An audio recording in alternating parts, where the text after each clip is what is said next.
Respected Mohtamim Sahab, dignitaries over here, my special teacher Hazrat Professor Arif sir, my one of the best friend Mufti Hassan Sahab, other dignitaries and great ulama and scholars. Assalamu alaikum wa rahmatullahi wa barakatuh.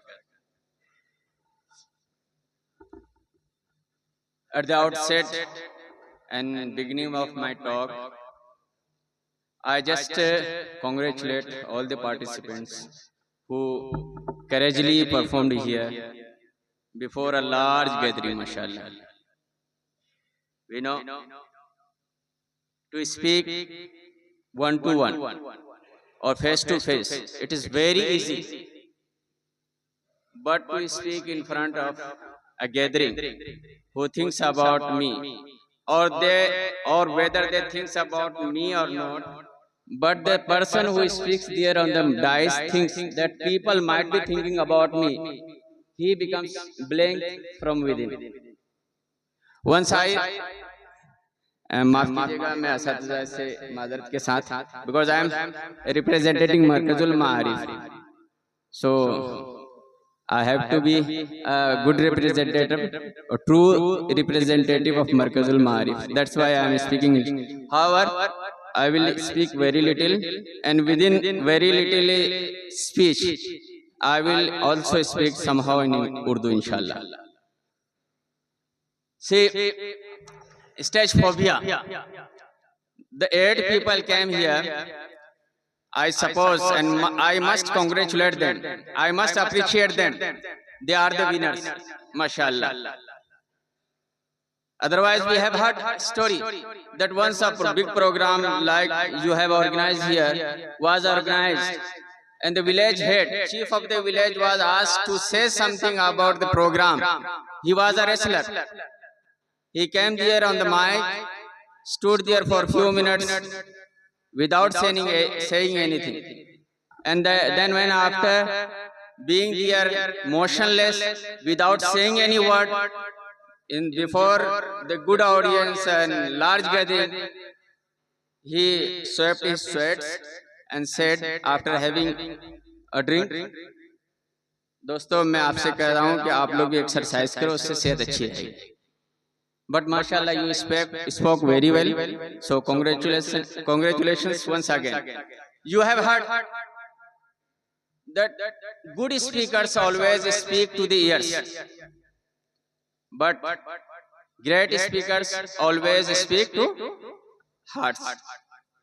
Anyone there from there? Yamana, stand up please. What did I say now? Good speakers always speak to the ears, while great speakers always speak to the... Could you translate, please? Good speakers speak to the ears, and while great speakers... Okay, good. Anyone else? Those people, they speak well. They speak to our ears. उनकी बातें हमारे कानों को अच्छी लगती हैं. But those people, they are great. They speak to our hearts. What they were saying, दिल से जो बात निकलती है, असर रखती है, पर नहीं ताकत परवाज मगर रखती है. So great people always speak to the hearts of the audience. Inshallah, you are today the good speakers. From Markazul Ma'arif, before my teacher, I say today you are good speakers. Inshallah, one day will come, then you will be great speakers. Inshallah, great speaker like Hazrat Mohtamim Sahab, a great speaker to my teacher Professor Arif sir, inshallah. But see, your 7 friends spoke very well, but there were something very, very little from where we have judged you. Some minor things we have judged you. So if you will be careful next time, because this was your first year. Inshallah, when you will be in second year, your improvement will be shown there, inshallah, that you have increased your spoken skills, your communicative skills. Next year everything will be shown. Today I am not going to comment one to one. However, I have written some words for you, but I am not going. I suppose our sir Professor Saab will speak or may speak. See, we have to be careful for short things.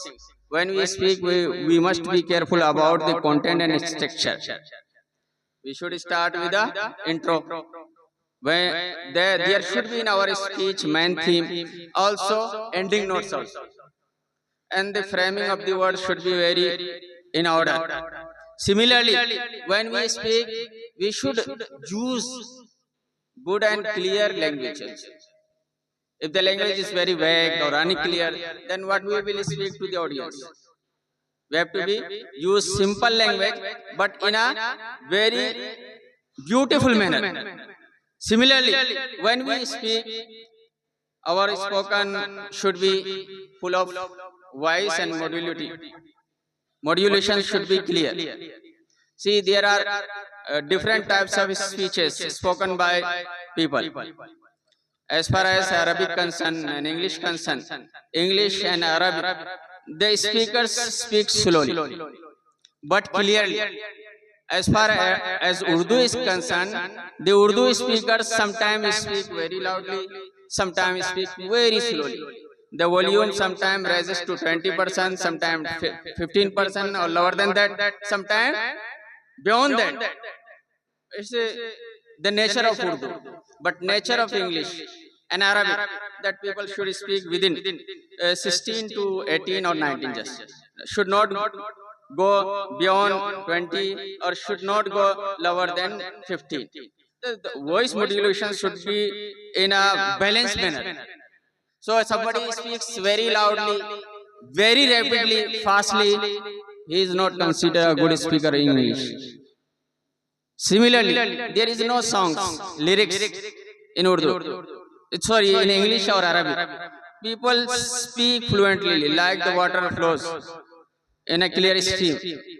But in Urdu, some people also, they speak, sometimes they also start to sing. And that is appreciated in Urdu also. But whenever, if you hear some Bengali speakers, if you are unable to sing, you are not a good Bengali speaker. Bengali speakers mostly, when they speak, they sing. अगर वो गा गा के नहीं बोल पाए तो अच्छे स्पीकर नहीं शुमार किए जाते हैं.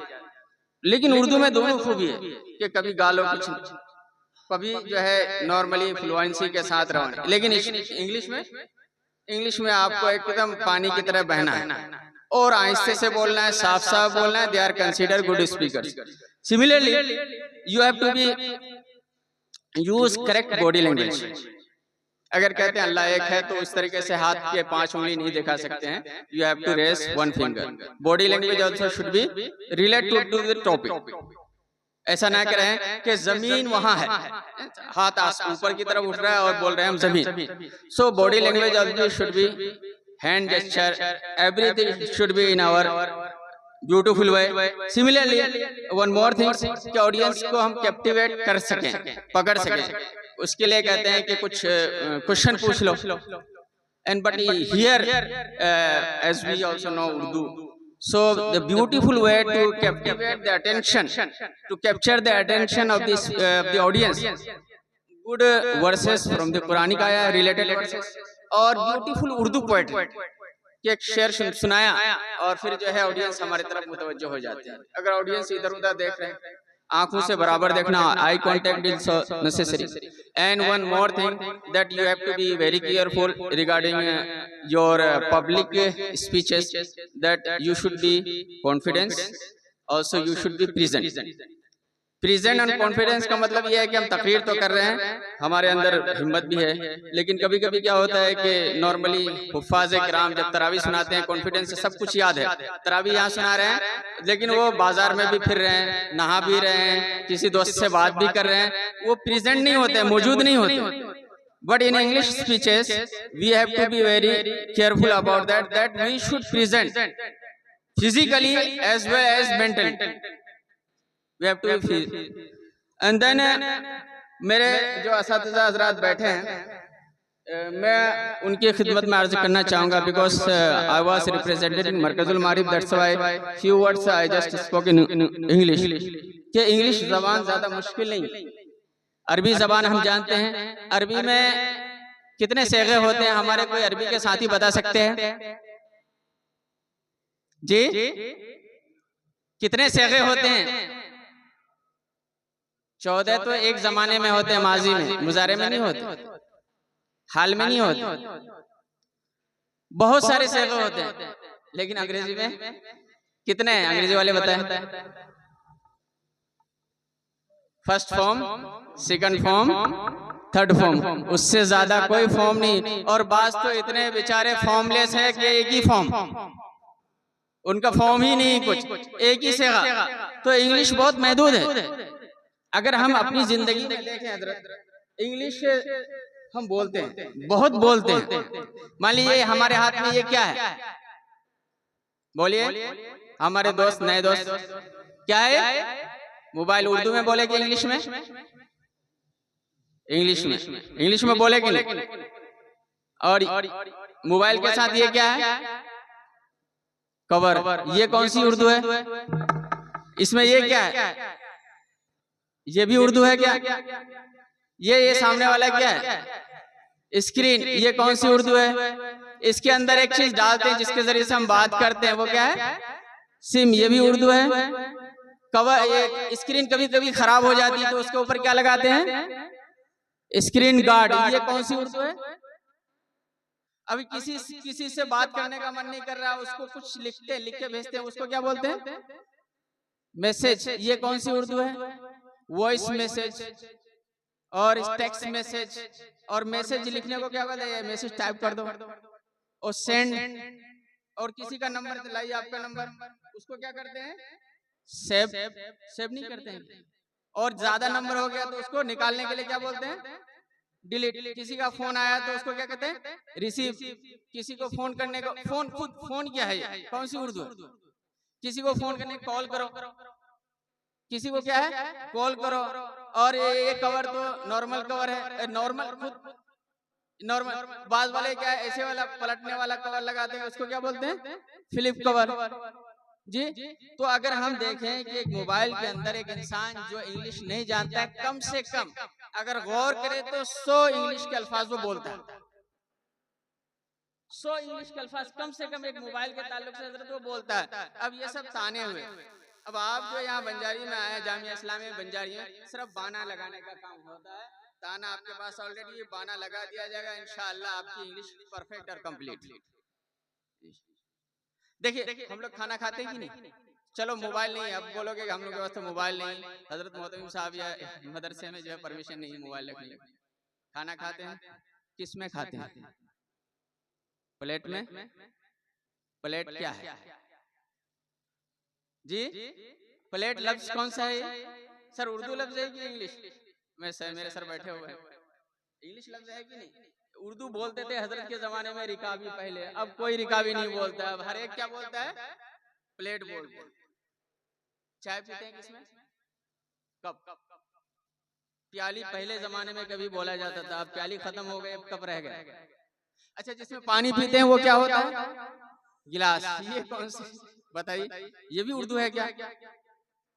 अच्छा, जिसमें पानी लेके आते हैं, जग नहीं होता है? अच्छा ये अच्छा, जग से नहीं लाया पानी, ये लेके आया, ये छोटा सा, ये क्या है? बोतल। ये कौन सी उर्दू है? वो कौन सी कंपनी की बोतल है? उसमें वो जो है हरा सा क्या है, वो स्टिकर है कि नहीं? वो कंपनी है या स्टिकर है? ये सब के सब इंग्लिश वर्ड है। अच्छा, ये जो पीछे लगाया गया ये क्या है जी? बैनर। ये तो नीचे के जो प्राइमरी में पढ़ता होगा वो भी बोलेगा ये बैनर। ये भी क्या है? क्या है, कौन सी उर्दू है? ये उर्दू नहीं है, ये इंग्लिश है। बस के जरिए से सफर करते हैं, टेम्पो के जरिए सफर करते हैं, ऑटो के जरिए सफर करते हैं, ई रिक्शा के जरिए सफर करते हैं, ट्रेन के जरिए सफर करते हैं, टिकट बनाते हैं, कंडक्टर से राब्ता करते हैं, ड्राइवर से राब्ता करते हैं, एक्सीलेटर दबाते हैं। ये जो भी अल्फाज हम बोले अभी आपके सामने, ये सब के सब क्या है, इंग्लिश के अल्फाज हैं। बस इन्हीं इंग्लिश अल्फाज को एक फ्रेम में, स्ट्रक्चर में डालना है और इसी का नाम क्या है, इंग्लिश है। यही इंग्लिश है। तो इंशाल्लाह ये स्ट्रक्चर और यही फ्रेम में डालने के लिए हमारे 15-17 साथी इस साल यहाँ थे। इंशाल्लाह अगले साल 25 और होंगे, उसके बाद आप सब के सब यहाँ होंगे इंशाल्लाह। एक साथी ने अभी कुरान और हदीस पर तकरीर की, मुझे बहुत अच्छी लगी। कुरान और साइंस, डॉक्टर साहब कुरान और साइंस का बहुत बेतहाशा जोड़ है। सूरे मुल्क में एक आयत है, अवलम यरो इला तैरी फौकहुम साफ़ात। मैं थोड़ा शायद हमारे साथियों के जहन से नहीं रहा, मैं थोड़ी तफसीर से भी ताल्लुक रखता हूँ। अंग्रेजी पढ़ पढ़ के अंग्रेज ना हो जाऊं, थोड़ा तफसीर से भी ताल्लुक है। फजर के बाद एक जगह तफसीर होती है। अवलम यरो इला तैरी साफ़ात, जो मौजूदा वक्त में मुफस्सिरीन है उसके अजीब और गरीब ताबीर करते हैं कि वो बताते हैं कि आसमान पे परिंदे उड़ते हुए नहीं देखते क्या? वो आसमान में परिंदे तो सब देखते हैं। फिर अल्लाह ने कुरान में क्या कहता है? इसलिए एक चीज हम जानते हैं, फिर अल्लाह ने फरमाया, इसके पीछे कोई लॉजिक तो होगी, कोई मंतिक तो है, कोई वजह और सबब तो है। जब उसके डिटेल देखा तो देखा कि बहुत सारे परिंदे ऐसे हैं आसमान में उड़ते हैं और हम नहीं। अवलम यरौ, हजरत मौलवी साहब, क्या वो नहीं देखते? मुसलमान नहीं देखते, वो देखते। उन्होंने साबित किया कि बास परिंदे ऐसे हैं जो 11,000 किलोमीटर मुसलसल उड़ते रहते हैं, कभी थकते नहीं, कभी रात कभी दिन, कभी मौसम कभी गर्म कभी सर्द, कभी सूरज का तुलू होना गुरूब होना, वो कुछ नहीं करते हैं। 11 दिन 11 रात मुसलसल परिंदा एक जगह से उड़ता है और दूसरी जगह पहुंचता है। और वो एक जगह से उड़ने में और दूसरी जगह पहुंचने में कितने दिन लगते हैं उसको? 11 दिन और 11 रात मुसलसल उड़ता रहता है। न सोना, न जागना, न खाना, न पीना, न मौसम की परवाह। गर्म सर्द इलाकों से उड़ता है और गर्म इलाकों में जाके पहुंचता है। 11 दिन बाद वहां पहुंचता है, वहां जाके फिर अपने खाने पीने का नज्म खुद ही करता है। वहाँ उसकी कोई दावत नहीं। जैसे हम लोग आए सर के साथ रात में, बस ने सोने नहीं दिए, यहाँ के आराम की तलब तकाजा हुआ, सो गए थोड़ा। परिंदे के लिए वहाँ नहीं है कि आओ यहाँ बहुत बड़ी दस्तरखान लगी हुई है, बहुत सारे डिशेज है, अलग अलग तरीके से कीड़े मकोड़े तुम्हारे लिए जमा किए, आओ। कुछ नहीं, वो जाता है अपने खाने का खुद नज्म करता है। एक कॉमन स्विफ्ट के नाम से एक परिंदा है डॉक्टर साहब, उसके बारे में पढ़ा। मुसलसल 8 महीने तक उड़ता है, मुसलसल 8 महीने तक उड़ता है। इसके बीच में न अंडा देना होता है तो घोंसले के सामने ऊपर से ही अंडा दे देता है। कोई दूसरा परिंदा है जो उसके अंडे को सेकता है, उससे बच्चे निकलते हैं। बाज परिंदे ऐसे हैं जो -60 डिग्री में उड़ते हैं, -60 डिग्री। ये कुरान करीम अल्लाह फरमाते हैं, अवलम यरौ तैर, तुम परिंदे को नहीं देखते? सूरह अंबिया की एक आयत और याद आ रही थी इसी बीच में, ज्यादा टाइम तो नहीं लेना होगा सर। औरम यरल्लदीना कफरू अन्नस समावाति वल अर्द कानता रत्कन फफतकनाहुमा। जो जदीद दौर के मुफस्सिरीन हैं, उलमाए किराम हैं, वो इसका कहते हैं कि रत्क से मुराद जो है फफतकनाहुमा, ये big bang theory, big bang theory. लेकिन अल्लाह ने जो, ये तो बिग बैंग थ्योरी इससे साबित होती है, लेकिन अल्लाह ताला ने जो अल्फाज इस्तेमाल किए, जो सेगे, जो अभी बात कर रहे थे ना सेगे, आप सबसे मुखातब है। कुरान करीम के अंदर इस तरीके से बहुत सारे मोजज़ात हैं। डिस्कवरी करना आपको है, इंशाअल्लाह आगे बढ़ना, दरियाफ्त करना क्या क्या मोजज़े हैं। एक तो नहीं कि सिर्फ वो मौलाना ने कह दिया या फला मुफस्सिर, आपका हमारा खुद का भी काम है कि खुद हम लोग डिस्कवर करें, गौर करें। अवलम यरल्लदीना कफरू, ये इस लफ्ज से समझ में आता है कि कुफ्फार नहीं देखते। और बिग बैंग थ्योरी को डिस्कवर करने वाले कौन थे? हमारे मुसलमान नहीं। ये लफ्ज कुरान का कहता है कि कुरान में अल्लाह फरमाते हैं कि काफिरीन नहीं देखते कि आसमान जमीन तो छोटा सा वो मिला हुआ था, उसको अल्लाह ने खोला, जिसको बिग बैंग, ये कुफ्फार और मुशरिकीन ने डिस्कवर कर दिया। और कुरान की आयत जो 1400 साल पहले हुई थी, कुरान की आयत में इशारा, बारीक इशारा था कि कुफ्फार और मुशरिकीन ही इसको डिस्कवर करेंगे। बहुत सारी पोशीदा चीजें हैं जो हमारे और आपकी मुंतजिर हैं। कुफार ने कुछ चीजों को निकाल के दिया है, बकिया पूरा कुरान अगर उस पर्सपेक्टिव से, उस पहलू से हम और आप जाएंगे तो इंशाल्लाह वो सारी चीजें इंशाल्लाह दुनिया के सामने कुरान के हकायक को पेश करने के काबिल बनेंगे। लेकिन उसके लिए जरूरी है कि हम अपने आप को और अपने वक्त को जाया होने से बचाएं, पढ़ें, कुछ न कुछ पढ़ें। ये जो मोबाइल है ना, ये जो सबसे ज्यादा वक्त हमारा जाया इसी में होता है। रात में हम मोबाइल, दिन में हम मोबाइल, गेम में हम लगे हुए हैं।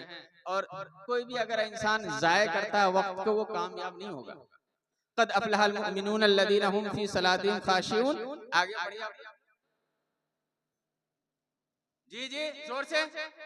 कद अफलहल मुमिनून अल्लज़ीना हुम फी सलातिहिम खाशिऊन। तर्जुमा मालूम होगा हमको?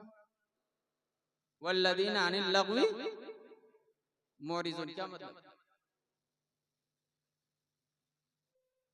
नमाज के बाद दूसरे नंबर पर इंपॉर्टेंट चीज जो बयान की गई अल्लाह ताला की तरफ से, वो क्या है? लग़वियात से बचना है। वल्लज़ीना, वो कामयाब होंगे दुनियावी एतबार से भी, उखरवी कामयाबी तो है ही, दुनियावी एतबार से भी वो कामयाब होंगे जो लग़वियात से बचते हैं। और हमारा और आपका पूरा तबका, उलमाए किराम का, तलबा का, सबका लग़वियात में जितना ज्यादा गिरफ्तार है, शायद कोई हो, शायद कोई अल्लाह वाला बचता हो जिसको अल्लाह ने तौफीक दी, हमारे हज़रत मोहतरम साहब, हमारे उस्ताद साहब, वरना तो सब लोग लग़वियात में बचे। बहुत सारी आयत में और तरीके इशारा है। और बदलने के लिए कहा गया ना, अभी पढ़ा आपने, अपने आयत कौन सी पढ़ी थी कि उस कौम की क्या? इन्नल्लाह ला युग़य्यिरु बिक़ौमिन हत्ता युग़य्यिरु बिअनफुसिहिम। बदलना हमको है, अपने कोई बदलेगा नहीं, आगे कोई ताकत नहीं आएगी, बदलना हमको, बदलना हमको है। इंशाल्लाह हम जब बदलेंगे तो फिर देखते हैं ना, जब बदलेंगे तो कितना बदलेंगे कि वो बादशाह भी कहेगा कि हमारा मुशीर बन जाओ, तो फिर आपके पास ऑप्शन रहेगा कि नहीं, हम मुशीर नहीं बनेंगे। इजालनी अला खजाइनिल अर्द, हमें जो है फाइनेंस मिनिस्ट्री चाहिए। हजरत यूसुफ अलैहिस्सलाम का वाक़या है, जब उन्होंने कौम को दिखाया कि तुम्हारी तबाही और से बचने का वाहिद रास्ता ये है, तो बादशाह कहा कि हमारे पास आ जाइए। इजालनी अला खजाइनिल अर्द से पहले आयत क्या है बताइए? 13वें पारे की शुरू में ही बताइए कोई हाफिज। उन बादशाह ने ऑफर किया था कि आप हमारे करीबी लोगों में से, हमारे मुसाहिबीन में से हो जाइए। उन्होंने क्या, मुसाहिब होना नहीं है, चमचागिरी नहीं करना, मुझे कोई एक एडमिनिस्ट्रेटिव ऑफिस दीजिए जहां रह करके मैं कुछ कर सकूं। इजालनी अला खजाइनिल अर्द। अजय देख रहे हैं न्यूयॉर्क का मेयर फला साहब बने एक मुसलमान, और लंदन के मेयर बहुत दिनों से एक मुसलमान, और फला फला जगह का जो एक सोशल मीडिया पढ़ा था, बहुत सारी जगहों पे गिना रखा था कि यहाँ के मेयर मुसलमान। वो क्या है, उन्होंने अपने आप को प्रूव किया हजरत यूसुफ अलैहिस्सलाम की तरह। उनके अंदर गट्स है, इन्ने हफीजुन अलीम, कि वो जानकार भी हैं और वो फाइनेंस की हिफाजत करने वाले ही। तब जाकर के उनको जो फाइनेंस मिनिस्ट्री दी गई। न्यूयॉर्क की मेयर हो, लंदन का मेयर हो, फिर बर्मिंघम का मेयर हो, जो भी हो, उन लोगों के पास इल्म भी है और वो हिफाजत करने वाले। इन लोगों ने उनको जो वो पोस्ट दिया है कि आप ही रह करके करप्शन से हमें बचा सकते हैं। ये जो मुस्तकिल मुल्क बिक रहा है, मुल्क की असासे बिक रहे हैं, मुल्क की दौलतें बिक रही, दो चार लोगों के हाथ में जा रही, ये वाहिद लोग आप हैं, आप बचा सकते हैं। आइए हम देखते हैं ना कि फला ममदानी साहब जो है बहुत मेहनत करके, ये तो डेमोक्रेटिक वे है मेहनत करके, लेकिन मेहनत करने के बाद वोट देने वाले कौन लोग हैं? वही जो अपने आप को करप्शन से बचाना चाहते हैं। एक दिन यहाँ भी जब भक्ति लोगों के आंख खुलेंगे, वो कहेंगे बंजारी वालों आ जाओ, आप यहाँ के मेयर, आप यहाँ के पार्षद, यहाँ के काउंसलर, यहाँ के एमएलए, यहाँ के एमपी, यहाँ के प्राइम मिनिस्टर आप बनो, इसलिए कि आप ही बचा सकते हो, आपके अंदर ये गट्स, ये हिम्मत। तो इंशाल्लाह हम लोग आगे बढ़ेंगे। हमारे सर ने मुझे एक चीज के लिए और कहा था कि मरकजुल मारिफ के बारे में बताना क्या है। मुख्तसर से यहाँ के तलबा फजला जो है माशाल्लाह अंग्रेजी जबान में भी काम कर रहे हैं, तकरीबन 25 ममालिक में इस वक्त काम कर रहे हैं। और एक यहाँ के फाजिल हैं मौलाना अफजल साहब, वो तो लंदन में इंग्लिश पढ़ाने के लिए गए, और इसी हुलिया में, और इसी हुलिया में बल्कि वो चप्पल पहनते होंगे दिल्ली में एयरपोर्ट में जो है चेकिंग होने में, why are you going London? वो सिंपल सा आदमी, I am going here to teach English. English देख लिया, हुलिया मौलवी पहने हुए चप्पल स्लीपर, उनको 4 घंटा बिठा लिया उसमें एयरपोर्ट में। लेकिन जब सारी तफ्तीश हो गई, सब कुछ हो गया, तो फिर हाथ जोड़ने लगे, और आज माशाल्लाह जाकर के वहाँ इंग्लिश पढ़ा रहे हैं, अंग्रेज लोगों को इंग्लिश पढ़ा रहे हैं।